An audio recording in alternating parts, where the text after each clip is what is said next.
At first, having Caleb around seemed harmless. He was polite, kept to himself during the day, and Ethan told himself he was just being cautious for no reason. But little things started adding up. Rachel would spend more time in the guest room helping Caleb get settled, and sometimes Ethan would hear muffled laughter late at night. When he asked casually what they were doing, Rachel would just smile nervously and change the subject. Ethan tried to ignore it, thinking maybe he was imagining things. But he noticed Rachel's behavior changing. She stopped sharing the small details of her day with him.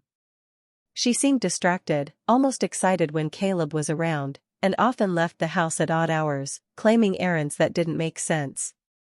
Even their conversations grew shorter, filled with tension that hadn't been there before. One afternoon, Ethan came home earlier than usual. The house was quiet, almost too quiet. He saw Caleb sitting on the couch, pretending to read a magazine, while Rachel closed the guest room door behind her. The way they glanced at each other made Ethan uneasy. It was subtle, but it was there. That's when he realized he couldn't ignore the feeling in his gut anymore. Something was happening, and he needed proof. Ethan remembered the security system he had installed years ago after a small burglary in the neighborhood. He had always forgotten about it since they never had any real trouble. He set up the monitor in the living room and started watching the footage from the past few days. At first, nothing seemed unusual. But then he noticed Caleb lingering when Rachel came home, their laughter at small jokes, the way he followed her when she walked through the hall. The small moments began adding up, Rachel leaving the room in a hurry, Caleb looking around like he didn't want to be seen, the way they whispered when they thought no one was watching. Ethan's heart sank with each clip. His trust in his wife felt like it was crumbling right before his eyes. For the first time, he felt a mix of fear and anger, knowing that something more was going on behind closed doors, something that could destroy everything he had built with Rachel. He took a deep breath and told himself he needed to stay calm. He couldn't confront her without knowing the whole truth. He had to watch carefully, gather proof, and figure out what to do next. The quiet of the house had changed, now it felt tense, like the walls themselves were watching, waiting for the moment the truth would finally come out. After a week, Ethan started noticing small changes in the house. Rachel began wearing clothes at home that she never wore before, outfits that seemed more for going out than staying in. She always had her phone in her hand, even when sitting at the dinner table. Sometimes she would leave the room quickly if Ethan tried to talk to her about her day. Caleb also acted differently. He was polite and smiled a lot, but he avoided eye contact when Ethan walked into a room. Sometimes he lingered near Rachel, offering to help with chores or errands she didn't ask for. It made Ethan uncomfortable, but Caleb never did anything obviously wrong. Still, the energy in the house felt off. At night, Ethan would hear whispers coming from the hallway. Doors that were usually left open now closed softly behind Rachel and Caleb. Ethan tried to ignore it at first, telling himself he was being paranoid. But the excuses Rachel gave when he asked simple questions didn't make sense. "We're just talking," she would say, or Caleb needed help with something. The tone in her voice, the quick smiles, and the sudden defensiveness felt wrong. Even their routine changed. Rachel started staying up later, claiming she was reading or organizing things. Ethan noticed her walking quietly around the house, whispering to Caleb, then stopping when he entered the room. Small habits he had never seen before became constant. The house that used to feel safe now felt tense, like Ethan was a visitor in his own home. He also noticed Caleb's behavior, subtle things, like standing a little too close to Rachel when she laughed, or offering a hand that lingered longer than needed. Ethan's unease grew every day. He watched their movements, their expressions, their little gestures, and felt a sinking feeling in his chest. Even during casual conversations, Rachel became defensive. A simple question about her day could lead to irritation or excuses. Ethan realized the trust he had always felt was slipping, replaced by doubt he couldn't shake. He tried to push the thoughts aside, hoping he was imagining things, but deep down he knew something was happening. By the end of the second week, Ethan could no longer ignore the tension. The house felt different, quieter in some ways, heavier in others. He started thinking about the security footage again, wondering if it might finally explain the unease that had settled over his home. Something was wrong, and he needed to see the truth. One afternoon, Ethan decided to leave work early. He wanted a quiet surprise for Rachel, maybe help around the house. As he stepped inside, he heard laughter coming from the guest room. It was soft at first, then louder, and it stopped abruptly the moment the door opened. Ethan froze for a second, confused. Rachel appeared in the hallway, smiling nervously. "Oh, hey, nothing," she said, her voice a little too high-pitched. Ethan noticed it tremble slightly. Something about her tone didn't feel right. He looked toward the guest room and saw Caleb sitting on the bed, pretending to read a book. Their eyes met briefly, and Ethan caught a flash of nervousness in both of them. That evening, Ethan tried to keep things normal, but the tension followed him into dinner. After a long pause, he decided to bring it up calmly. "Maybe it's time Caleb finds another place," he said, keeping his voice steady. "It's been a while, and it's starting to feel crowded." Rachel's face changed instantly. Her smile vanished, replaced by irritation. "What do you mean?" she snapped. "Are you saying I can't have friends over? Are you saying I can't help someone in need? You're acting jealous and controlling." Her words cut deeper than Ethan expected. He tried to explain, "It's not about trust or helping someone. I just feel like our home is changing, and I don't know if it's healthy for us." Rachel shook her head, her voice rising. "No, Ethan. You're overreacting. I can't believe you're trying to make me feel guilty for being kind. This is exactly why people say men get insecure for no reason." Ethan realized that this argument wasn't just about Caleb. It was about boundaries, about respect, and about how easily his trust was being tested. For the first time, he saw that Caleb wasn't just a guest anymore. Their presence in his home had already crossed lines, and Rachel's reaction made it clear she wasn't planning to see it that way.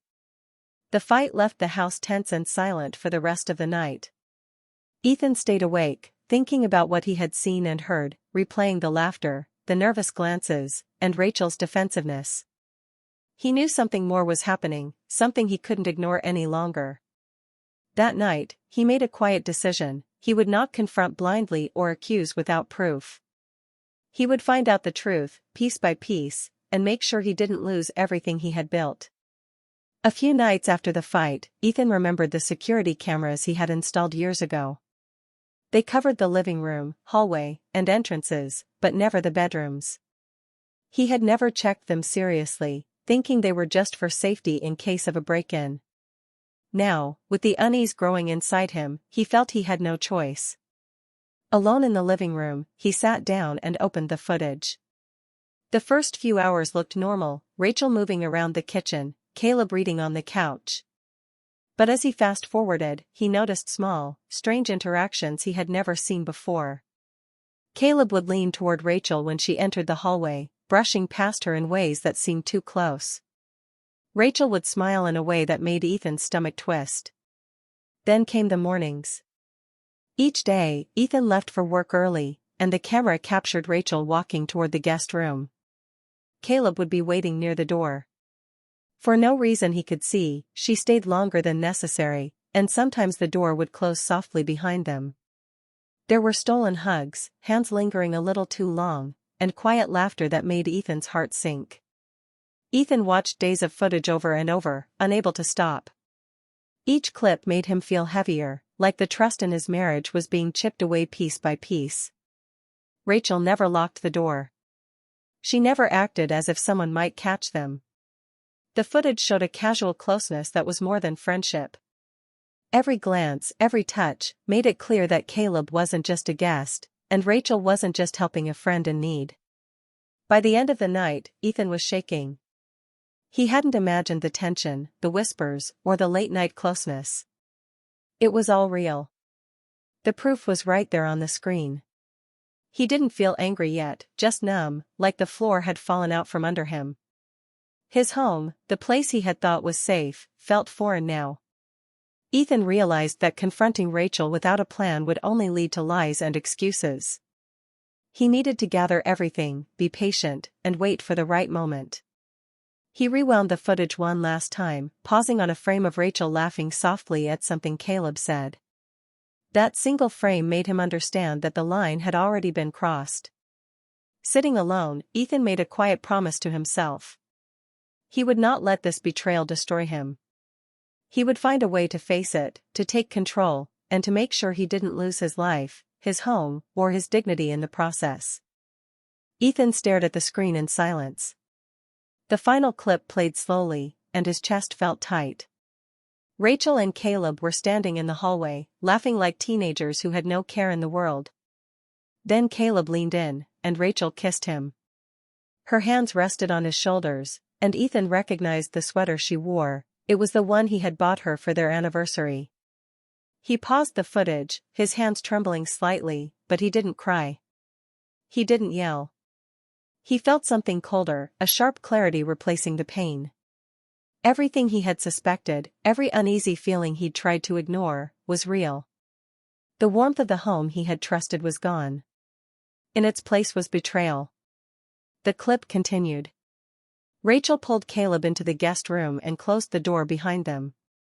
The door clicked softly, and for a moment, the house felt smaller, suffocating, as if the walls themselves were mocking him. Ethan leaned back in his chair, staring blankly at the screen. The sight burned into his memory, and a heavy silence filled the room. He realized that confronting Rachel and Caleb now would accomplish nothing. They would lie, deny it, or twist the story. If he spoke without proof, he would appear paranoid or weak. No, he needed evidence, patience, and a plan. He needed control over the situation, not chaos. Ethan took a deep breath and shut the laptop for the night. He walked through the house quietly, noticing every small detail: the guest room door, the living room where Caleb lingered, the kitchen where Rachel had laughed. Everything seemed tainted, but he stayed calm. The betrayal was clear, and he would not allow emotions alone to guide him. That night, Ethan lay in bed, eyes open, thinking. He thought about the life he had built, the trust he had given, and the future he wanted for himself. The anger simmered under the surface, but he let it stay there, using it as fuel rather than letting it control him. He promised himself that nothing would happen without careful planning. Rachel and Caleb may have believed they were untouchable, but Ethan knew better now. He would face the truth, expose it, and make sure that betrayal would not go unpunished. Quiet, methodical, and deliberate, that would be his approach. For the first time, he felt a strange sense of power. The pieces were in place. He just needed to wait for the right moment to act.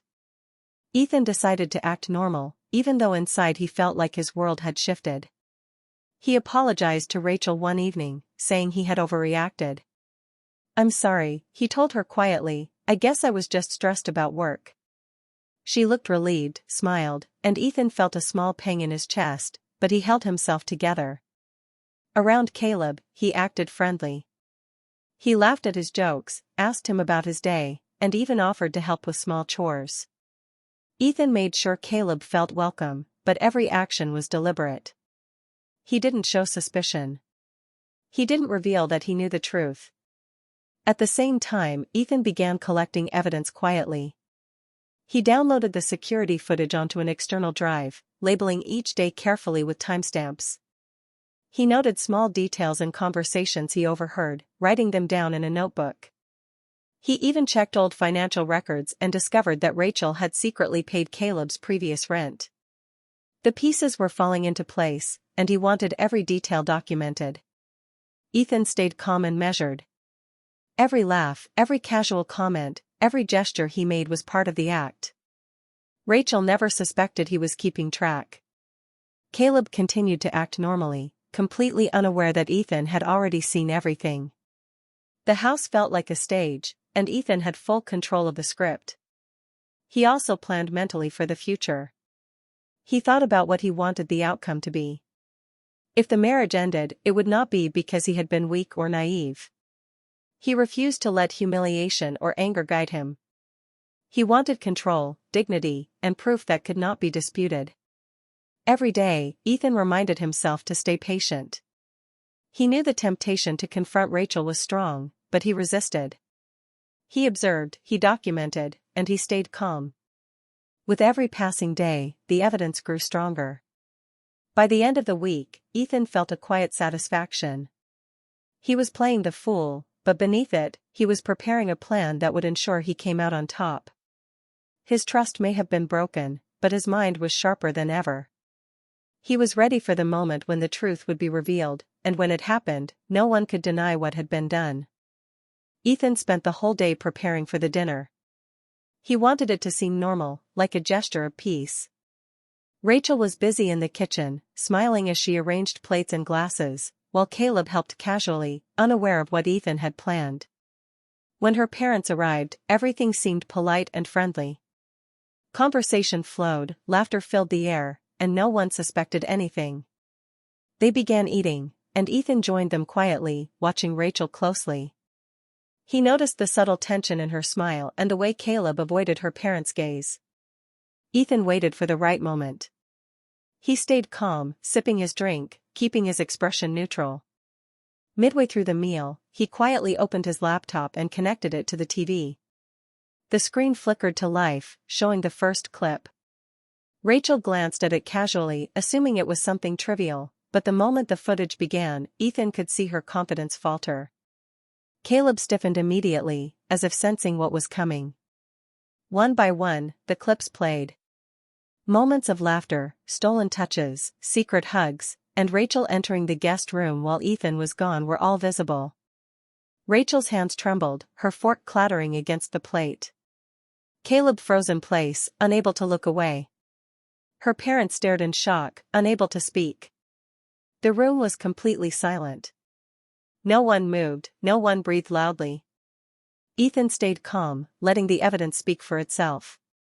He didn't yell. He didn't accuse. He simply let the clips play, letting everyone see what he had quietly documented over weeks. When the final clip ended, Ethan leaned back in his chair and spoke with clarity, his voice steady. "I think this explains everything. I tried to ignore it. I hoped I was wrong. But the truth is right here." Rachel's face fell. Tears streamed down her cheeks, and she whispered apologies that sounded hollow. Caleb opened his mouth, but no words came.